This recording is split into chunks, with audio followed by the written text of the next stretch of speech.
Alright, hello po mga kapingpongers. For today's video ay gusto ko lang po ipakita sa inyo ang kakakat lang natin or bagong cut na rubber. Sa mga nagtatanong po kung ano po yung ginagamit kong equipment para mag-cut ng rubber, is ito lang pong tinatawag nating side cutter. Ayan. So yung maliit na side cutter yung ginagamit ko guys para mas mura yung refill ng blade niya. And then, kailangan yung side cutter natin, if maaari, bago yung kanyang blade.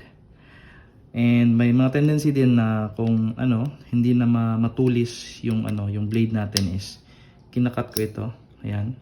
Pinuputol ko lang yan para maging matulis ulit yung gagamitin nating blade.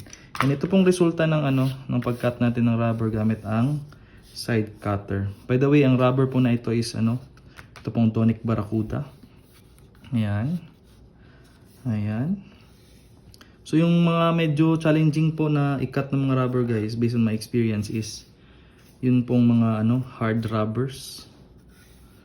Pero yung mga mga soft to medium hard lang mga rubbers, medyo madali lang siyang i-cut. Ayan. Yung gunting, gumagamit ako ng gunting kapag short pimps or long pimps na ox yung kinakat ko. Pero most of the time, kapag kapag rubber is side cutter po yung ginagamit ko.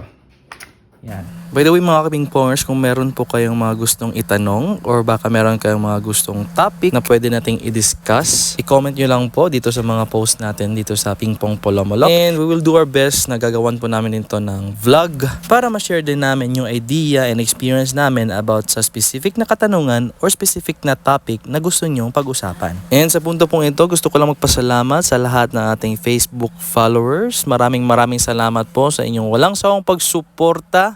And hopefully magsusubscribe din po kayo sa aming YouTube channel. Ang link po ay nasa comment section.